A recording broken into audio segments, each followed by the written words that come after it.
જ્યાં નરેન્દ્રભાઈ મોદી પોતે મુખ્યમંત્રી તરીકે નેતૃત્વ કરતા હતા, એ મણિનગર વિસ્તારની પાણીની ટાંકીઓ સાફ થતી નથી. જ્યારે આપણે કોર્પોરેશનની વાત કરીએ તો અત્યારે કોર્પોરેશનની અંદર મોટા મોટા તાઇફાઓ તમે દેશ વિરોધી છો, તમે રાષ્ટ્ર વિરોધી છો, તમે ચીન જતા રહો, તમે પાકિસ્તાન જતા રહો અને પોતાના તાઇફાઓને એ જાણે વિકાસમાં ખપાવતા હોય, પરંતુ આજે લગભગ વર્ષ જેટલું થવા આવ્યું પણ એમની પાસેથી માહિતી કોઈ પણ પ્રકારની મળી નથી. એટલે કે કદાચ માહિતી છુપાવવામાં આવી રહી છે, જે અંદર ઠરીને નીચે પડ્યો હોય છે. આ કચરો શું તમે સાફ કરો છો? શું તમે લીલ બાજી ગઈ હોય તો આ ટાંકીઓને સંપૂર્ણ સાફ કરો છો? જો મને ટ્રોલ કરવામાં આવશે તો મને કોઈ આનાથી કોઈ જ વાંધો નથી. જે ચર્ચા થવી જોઈતી હતી વંદે માતરમ પર 24 કલાક 20 કલાક સુધી ચર્ચાઓ થઈ, પરંતુ એર ક્વોલિટી ઇન્ડેક્સના માટે કોઈ જ ચિંતા ન થઈ. કોર્પોરેશનના પીવાના પાણીને પણ ટ્રીટ કર્યા બાદ જ વાપરે છે. એ ગેરંટીનો પણ ક્યાંક ને ક્યાંક આડકતરી રીતે નાગરિકોએ એને બહિષ્કાર કર્યો છે. આવું પણ સ્વીકારી શકાય કે અમને તમારા પર વિશ્વાસ ઓછો છે. કમસે કમ પીવાના પાણી પર તો અમે એ ટ્રીટમેન્ટ કર્યા બાદ જ વાપરશું.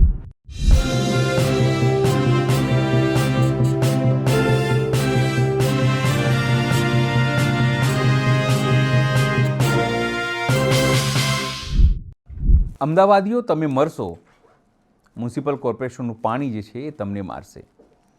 તમને થશે કે શરૂઆત જ આવી રીતે કેવી રીતે કરી?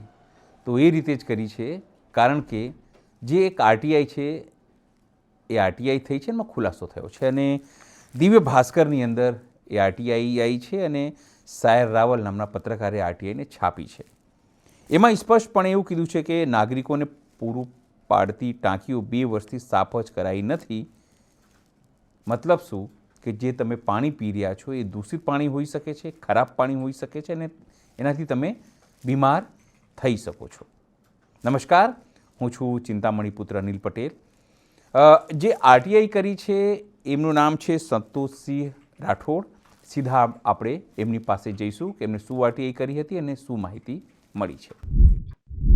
આપણી સાથે જોડાયા છે સંતોષસિંહ રાઠોડ. સંતોષસિંહજી, સ્વાગત છે આપનું અમારા વિશેષ કાર્યક્રમમાં. જી નમસ્કાર અનિલભાઈ.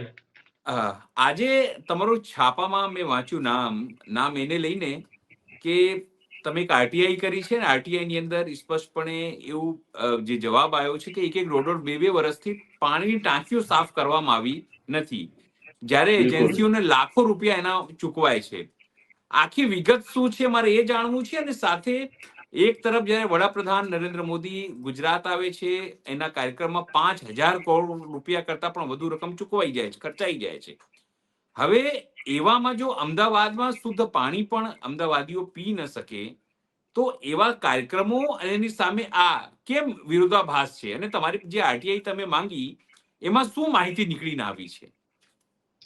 જી અનિલભાઈ, સૌથી પહેલા તો હું અમદાવાદ શહેરના તમામ નાગરિકોને આરટીઆઈ શું હતી અને આરટીઆઈમાં શું જવાબ મળ્યો એ બાબતે થોડી સ્પષ્ટતા કરવા માંગુ છું કે છેલ્લા 2 વર્ષની અંદર, એટલે કે વર્ષ 23-24 અને 24-25 ની અંદર અમદાવાદ મ્યુનિસિપલ કોર્પોરેશન દ્વારા જે વોટર ડિસ્ટ્રીબ્યુશન સેન્ટરો છે અને જે વોટર ટ્રીટમેન્ટ પ્લાન્ટ છે, એટલે આમ જો જોવા જઈએ તો કોર્પોરેશનની અંદર જે 7 ઝોન છે એ 7 ઝોનમાં જે આપણા વોર્ડની અંદર જે પાણીની ટાંકીઓ હોય છે 12 લાખ ગેલન કે 15 લાખ ગેલન કે 20 લાખ ગેલન, એને વોટર ડિસ્ટ્રીબ્યુશન સેન્ટર કહેવામાં આવતા હોય છે.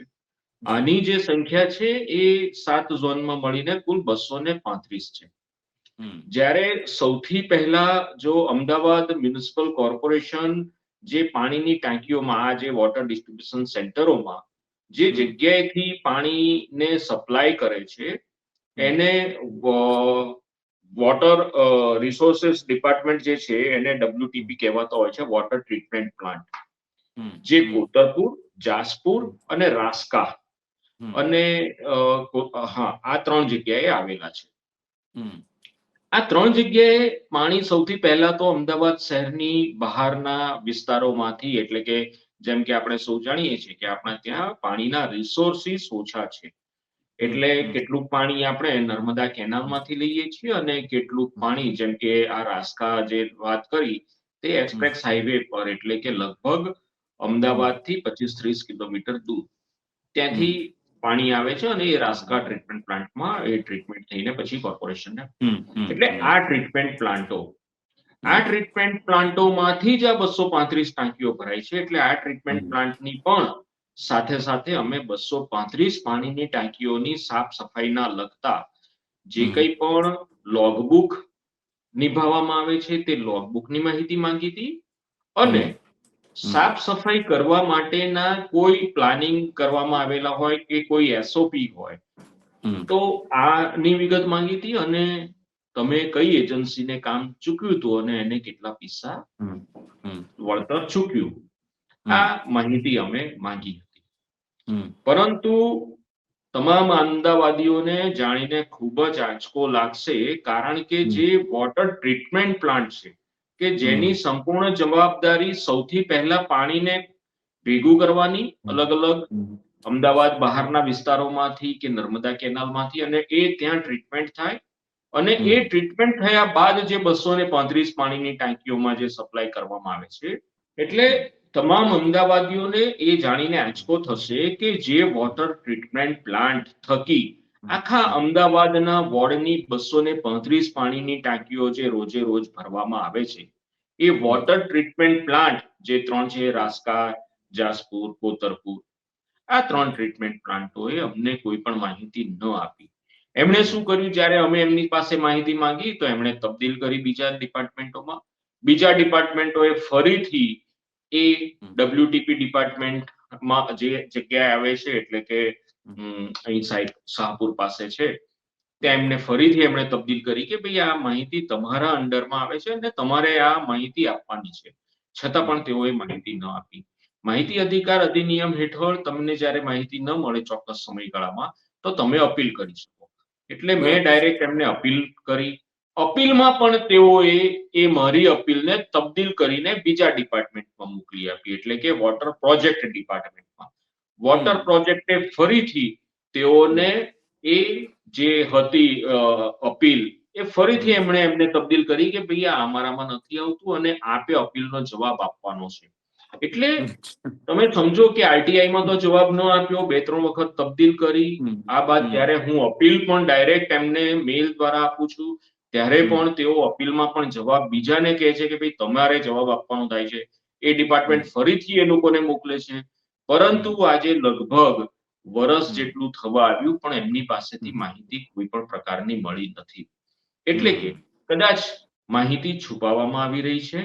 ત્યાં પાણીની ટાંકી જે ટ્રીટમેન્ટ પ્લાન્ટ છે ત્યાં પાણીની ટાંકીઓનું એ સાફ સફાઈ નથી થતી.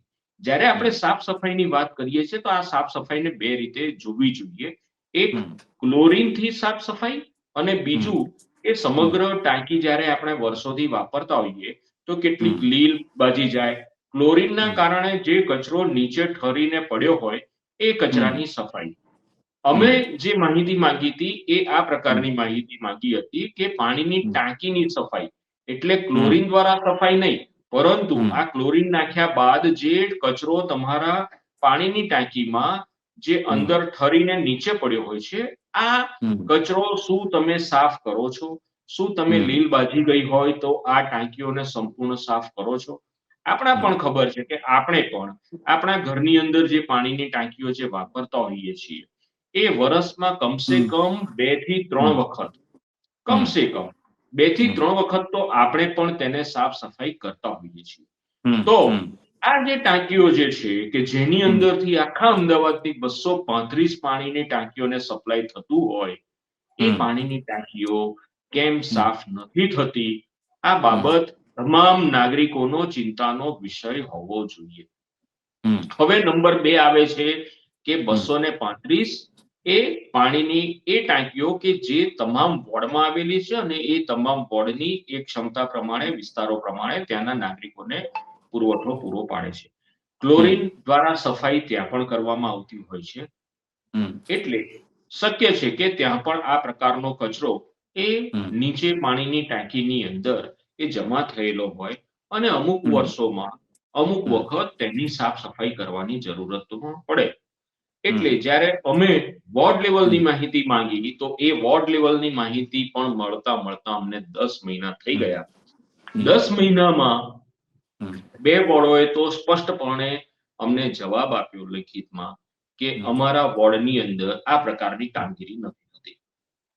એ 2 વોર્ડ છે મુખ્યમંત્રી તરીકે જ્યારે પ્રધાનમંત્રી શ્રી જે વિસ્તારનું નેતૃત્વ કરતા હતા તે મણિનગર વોર્ડ, અને ક્યાંક ને ક્યાંક ઇન્દ્રપુરી વોર્ડ પણ એ મણિનગરનો જ હિસ્સો હતો. એટલે કે ત્યારે હતો, પહેલા હતો. મણિનગર વિધાનસભા કે એ વિધાનસભા જ્યાં નરેન્દ્રભાઈ મોદી પોતે મુખ્યમંત્રી તરીકે નેતૃત્વ કરતા હતા, એ મણિનગર વિસ્તારની પાણીની ટાંકીઓ સાફ થતી નથી. તો નેતૃત્વ જ્યારે તમે કરો છો કોઈ પણ જગ્યાએ, ત્યારે તમારી પાછળનું જે નેતૃત્વ છે એટલું બધું નબળું છે કે બાકી વ્યવસ્થાઓ તો છોડો, પણ જે પીવાનું પાણી જેટલી જે એકદમ પાયાની જે જરૂરિયાત છે એ પાયાની જરૂરિયાતને પણ એ નાગરિકો સુધી પૂરેપૂરી વ્યવસ્થિત રીતે પાડી શકતું નથી. અને સામેના પક્ષે જ્યારે જોઈએ છીએ તો નાગરિકોએ તમને એ કોઈ પણ જાતે તમને ખુશ રાખવામાં કે તમારા નેતૃત્વને ખોબે ને ખોબે તમને મત આપેલા છે, તમને ખૂબ જ મતો આપેલા છે. તમે નીચે કોર્પોરેશન થી લઈને તમે રાજ્ય સરકારથી તમે કેન્દ્ર સરકાર, તમામ જગ્યાએ એક જ પક્ષનું નેતૃત્વ છે, પરંતુ જે પાયાની જરૂરિયાત છે નાગરિકોને નથી મળી. જ્યારે આપણે કોર્પોરેશનની વાત કરીએ તો અત્યારે કોર્પોરેશનની અંદર મોટા તાઇફાઓ, હું તાઇફાઓ શબ્દ એટલા માટે વાપરું છું કારણ કે ત્યારે તાઇફા કહો ને સંતોષજી, જ્યારે તમે તાઇફા કહો ત્યારે ભાજપવાળાને બહુ મરચા લાગે છે કે આ તો દેશના વિકાસ માટે છે. કેમ તાઇફા તમે કહો છો? આનાથી તો રોજગારી સર્જન થાય છે, આનાથી તો ઇન્ટરનેશનલી દેશનું નામ રોશન થાય છે. તો આવું બધું આરોપો લગાવે છે કે તમે દેશ વિરોધી છો, તમે રાષ્ટ્ર વિરોધી છો, તમે ચીન જતા રહો, તમે પાકિસ્તાન જતા રહો. ત્યારે આવી બધી વાતો આ લોકો કરતા હોય છે જ્યારે તમે તાઇફા કહો છો તો. એટલે હું કહું છું કે પછી તમે ટ્રોલ થશો, યાદ રાખજો. હા, ચોક્કસ. જો મારા અમદાવાદ શહેરને ચોખ્ખી હવા મળવા માટે હું પ્રયત્ન કરતો હોઉં અને ક્યાંક ને ક્યાંક આ વાતને જો એ લોકો અસ્વીકાર કરતા હોય અને પોતાના તાઇફાઓને એ જાણે વિકાસમાં ખપાવતો હોય, હું મારા અમદાવાદ શહેર માટે પીવાના સ્વચ્છ પાણીના માટેની વાત કરતો હોઉં અને જો એ લોકો મને એ પછી ગણાવતો હોય કે દેશદ્રોહી છે, કાં તો પછી અમારા વિકાસના વિરોધના આડે આવે છે, તો પછી આ તમામ પ્રકારના જો મને વિરોધ આપવામાં આવશે તો એ મને સહર્ષ સ્વીકાર છે. કારણ કે મારો ઉદ્દેશ છે મારા અમદાવાદ શહેરના જે નાગરિકો છે તે લોકોને સ્વચ્છ હવા મળે, સ્વચ્છ પીવાનું પાણી મળે અને જે પ્રાથમિક જરૂરિયાત છે એ પ્રાથમિક જરૂરિયાત પૂરેપૂરી વ્યવસ્થિત રીતની અને જેને કહેવાય કે ટકાઉ વિકાસ, એ ટકાઉ વિકાસની વ્યાખ્યા મુજબનું મળે. એટલે જો મને ટ્રોલ કરવામાં આવશે તો મને કોઈ આનાથી કોઈ જ વાંધો નથી. એટલે જ્યારે આ પ્રકારના જેમ કે કાંકરિયા કાર્નિવલ તમે લઈ લો, કાઇટ ફેસ્ટિવલ લઈ લો, બીજા ઘણા બધા, જો આમાં કેટલાક ઉત્સવો એવા છે કે હું સમજુ છું કે આવા ઉત્સવો કરવા જોઈએ. જેમ કે હવે પુસ્તક ઉત્સવ કરે છે, પુસ્તક મેળો કરે છે, તો ક્યાંકથી ક્યાંક પુસ્તકો તો ખૂબ જ જરૂરી છે અને એનાથી ઘણું બધું જ્ઞાનવર્ધન પણ થતું હોય છે. કે આ પ્રકારના આયોજનને આપણે સહર્ષ સ્વીકારીએ પણ છીએ. પરંતુ જ્યારે ફ્લાવર શો ને અલગ આવા જ્યારે ઉત્સવો કરે છે તો આપણને એવું થાય છે કે જ્યારે ફ્લાવર શો કરે છે તો શું એ પ્રકારના એટલા જ કરોડના જ્યારે વૃક્ષારોપણ થાય છે તો એ શું વૃક્ષો એ મોટા થાય છે ખરા? શું ફ્લાવર શોમાં આવતા તમામ લોકોને તમે એક રોપો મફત આપી અને અમદાવાદ શહેરની સુંદરતા ઓર પણ વધી શકે એના માટે પાયાના કોઈ તમે કામગીરી કરવામાં સફળ થયા છો ખરા? શું તમે નાગરિકોની પાસેથી અપેક્ષા રાખી શકો કે જે લોકો ફ્લાવર શોમાં આવે તેમને એક રોપો મફતમાં આપો અને એ રોપો એ ફ્લાવર શોમાં આવેલો, કારણ કે એ જે ફ્લાવર શોમાં આવે છે આપણે સમજીએ કે એ વ્યક્તિ એ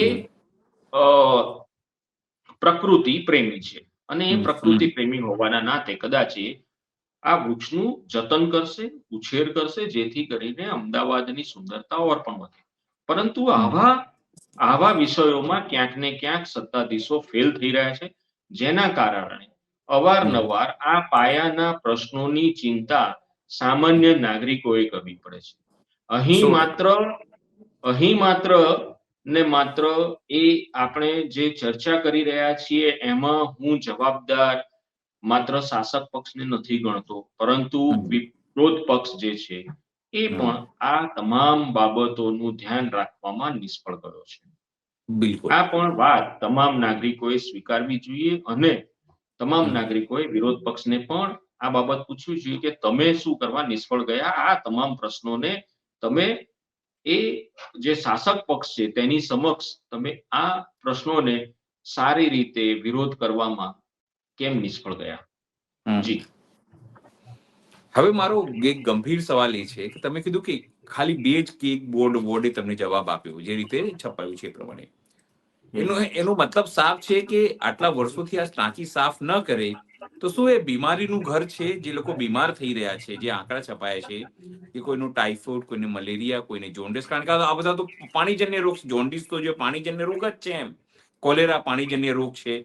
જો આવું થાય તો પછી જે તમામ વસ્તુ ઇન્દોરમાં કે જે તમામ વસ્તુઓ એ શહેરોમાં થઈ છે, જે અત્યારે આપણી ચર્ચા સાંભળી કે ગાંધીનગરમાં જે વસ્તુઓ થઈ, આટલા લોકો બીમાર પડી ગયા છે, તો શું જો આવી રીતે ચાલે તો શું અમદાવાદમાં આવી ઘટનાઓ ન ઘટે? આ લોકો સાફ જ ના કરતા હોય અને ખાલી બિલો પાસ કરાવતા હોય તો? બિલકુલ આ પ્રકારની જે વૃત્તિ જે ચાલી રહી છે, આના પરથી તમે જે ચિંતા કરી રહ્યા છો એ ચિંતા એકદમ વાજબી છે. કારણ કે આજે પણ જ્યારે સવારમાં એક નાગરિકની સાથે ચર્ચા થઈ તો એણે કીધું કે સાહેબ અમે તો 5 થી 10 ડોલો પહેલું જે પાણી આવે નળમાં એ વાપરવા માટે, એટલે કે પીવાના પાણી માટે અમે વાપરતા નથી. એ પાણી એ કપડાં ધોવામાં કાં તો અન્ય ઉપયોગમાં વાપરીએ છીએ, જેથી કરીને અમે બીમાર ના પડીએ. તમામ જગ્યાઓએ નાના મોટા આ પ્રકારના ઘટનાઓ અવારનવાર ઘટતી રહે છે અને કેટલાક લોકો પછી આને કે ભાઈ આવું જ હશે એવું સ્વીકાર કરીને પણ ચલાવી લેતા હોય છે. એટલે જે અમને જે માહિતી આપી એમાં ખૂબ જ ઓછી જે વોર્ડોએ ખરેખર માહિતી આપી, એ વોર્ડનું પણ નામ અહીંયા લેવું હું ઉચિત ગણું છું. કારણ કે તેમની પાસે એમણે કમસે કમ માહિતી તો આપી કે અમે આટલા જેમાં એક બોડકદેવ વોર્ડ છે. આ ઉત્તર પશ્ચિમ ઝોનમાં આવે છે. ઉત્તર પશ્ચિમ ઝોનમાંથી 2 વોર્ડ હતા, એક બોડકદેવ અને એક થલતેજ. આમણે કીધું કે અમારે ત્યાં સાફ સફાઈ થાય છે. દક્ષિણ ઝોનમાં ઈસનપુરે તો અસ્વીકાર જ કર્યો કે અમારે ત્યાં નથી થતું. અને વટવાએ કીધું કે હા અમારે ત્યાં અમે પાણીની ટાંકીની સફાઈ કરીએ છીએ. ખોખરાએ કીધું કે હા અમે કરીએ છીએ. અને ઇન્દ્રપુરીએ માહિતી કે ભાઈ અમારે ત્યાં નથી થતી. પૂર્વ ઝોનમાંથી એક પણ વોર્ડે અમને માહિતી નથી આપી. પૂર્વ ઝોનની અંદર લગભગ 7 થી 8 વોર્ડનો સમાવેશ થાય છે. પૂર્વ ઝોનમાંથી એક પણ વોર્ડે માહિતી નથી આપી. પશ્ચિમ ઝોનમાંથી માત્ર એક ઝોન, એ સરદાર પટેલ સ્ટેડિયમ, એમણે માહિતી આપી છે અને અન્ય બીજા કોઈ પણ વોર્ડમાંથી. એટલે આ રીતે જ્યારે ગણીએ તો માત્ર 6 કે 7 વોર્ડોએ અમને માહિતી આપી. હવે આપની જે ચિંતા હતી કે પાણીજન્ય રોગો જે આપણે ઇન્દોરની અંદર જે આપણે ઘટના જોઈ, કે પછી અમદાવાદની અંદર પણ ઘણી બધી જગ્યાએ ટાઇફોઇડ, ગાંધીનગરમાં તમે જુઓ, ગાંધીનગરમાં લોકો બીમાર થઈ ગયા, પાટનગરમાં. બિલકુલ. એટલે ત્યાં પણ નહીં થતું હોય. મારું માનવું છે કે ત્યાં પણ પ્રોપર વસ્તુ નહીં થઈ હોય, એટલા માટે લોકો બીમાર થયા. આપણે વાત ભલે અમદાવાદની કરી રહ્યા, પણ આ તો સિમિલરિટી વસ્તુ છે. આ જો બધું પ્રોપર જ હોત તો બીમાર કેમ પડત લોકો? બિલકુલ. એટલે જ્યારે આવી આરટીઆઈ ના આધારે જ્યારે કેટલીક આવા પ્રશ્નો, જ્યારે સમસ્યાઓ જે છે એ સમસ્યાઓ જ્યારે ખુલીને જ્યારે બહાર આવે છે, તો ખરેખર તો જે ઉપરના લેવલે જે વ્યવસ્થાપન તંત્ર જે ગોઠવાયેલું છે ગાંધીનગર ખાતેથી બી, તો એ ત્યાંથી પણ તમામ મહાનગરપાલિકાઓનું સરપ્રાઇઝ ચેકિંગ થવું જોઈએ કે શું તમામ મહાનગરપાલિકા, નગરપાલિકા અને ગ્રામ પંચાયત, ગ્રામ પંચાયત પણ કેમ ના હોઈ શકે, તો આ તમામ લેવલે જે પાણીના સપ્લાય માટેની જે ટાંકીઓ છે એની સ્થિતિ શું છે? જ્યારે આપણે ખૂબ જ એકદમ નાનામાં નાના વ્યક્તિને પણ જ્યારે પૂછીએ કે નગર એટલે શું, એટલે એ કહેશે કે નગર એટલે નળ ગટરનું પાણી. આ બહુ જૂની વ્યાખ્યા, ખૂબ જ જૂની વ્યાખ્યા. હવે જ્યારે આઝાદીના 75 વર્ષ પૂરા થઈ ગયા હોય, અમૃતકાળમાં જીવતા હોઈએ અને મને ગૌરવ છે કે અમદાવાદને એ સ્વચ્છતાના સર્વેક્ષણની અંદર એ નંબર 1 એવું નંબર પણ અપાયો છે. પણ પછી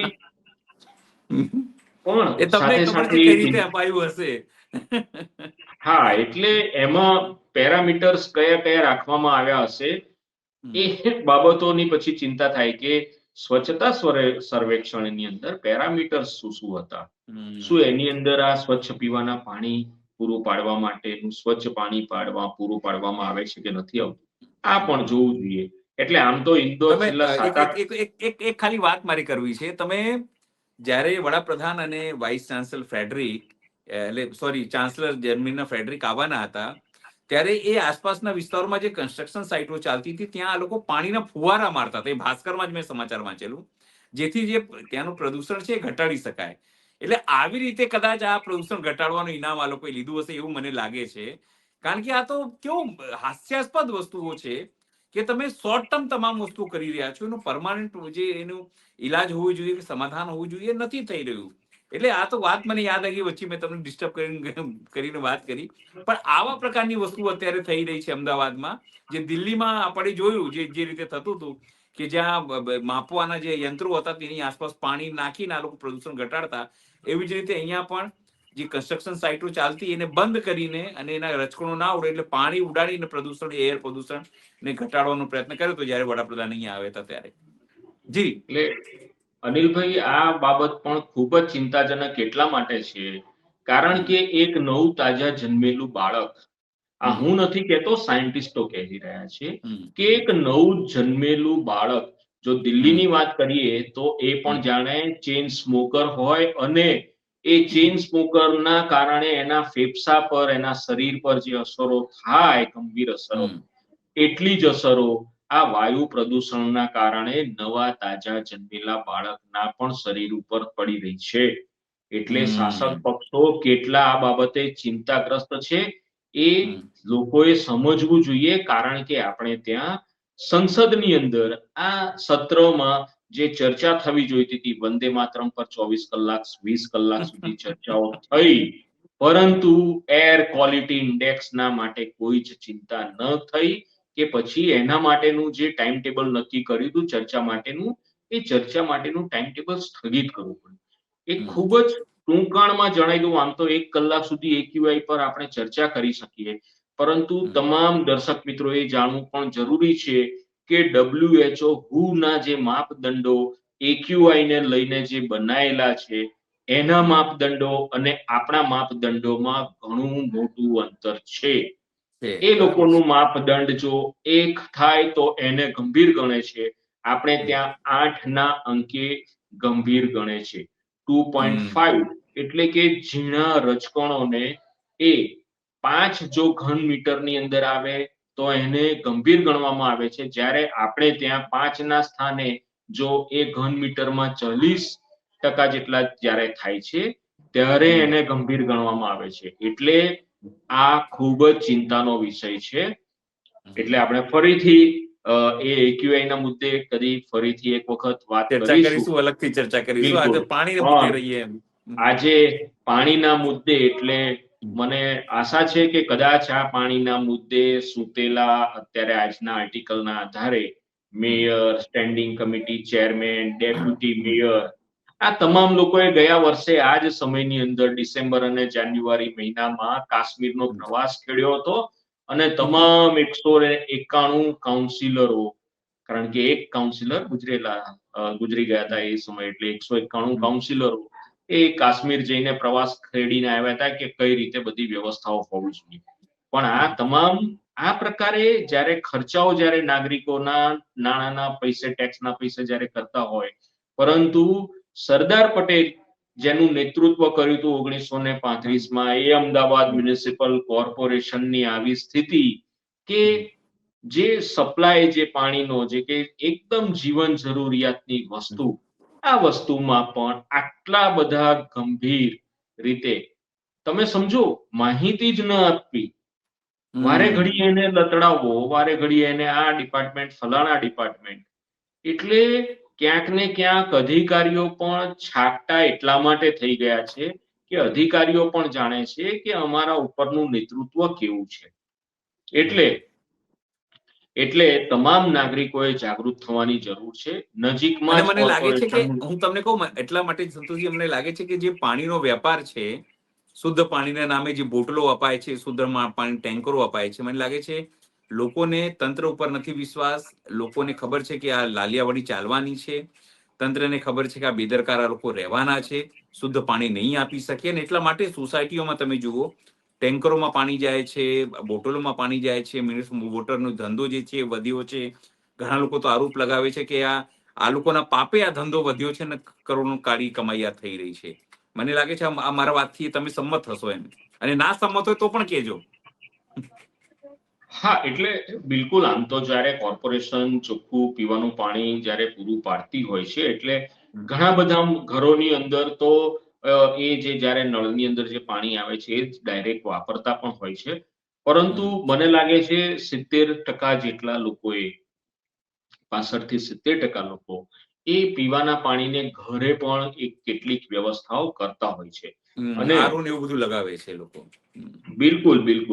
મારા ઘરે પણ જે પાણી આવે છે એ બહારથી જ પાણી આવે છે અને પછી એ જ પાણી એટલે ટ્રીટમેન્ટ કરેલું પાણી અમે બહારથી વાપરીએ છીએ. પીવાના પાણી માટે કમસે કમ બધા ઘરોની અંદર એટલે કે 65 થી 70% લોકો એ કોર્પોરેશનના પીવાના પાણીને પણ ટ્રીટ કર્યા બાદ જ વાપરે છે. એટલે ક્યાંક ને ક્યાંક એ જે એક પોતાની જે ગેરંટી જે કહેવાય કોર્પોરેશનની પોતાની ગેરંટી કે ના અમારું પાણી એકદમ શુદ્ધ છે તમે વાપરો, એ ગેરંટીનો પણ ક્યાંક ને ક્યાંક આડકતરી રીતે નાગરિકોએ એને બહિષ્કાર કર્યો છે. આવું પણ સ્વીકારી શકાય કે અમને તમારા પર વિશ્વાસ ઓછો છે. નથી. કમસે કમ પીવાના પાણી પર તો અમે એ ટ્રીટમેન્ટ કર્યા બાદ જ વાપરશું.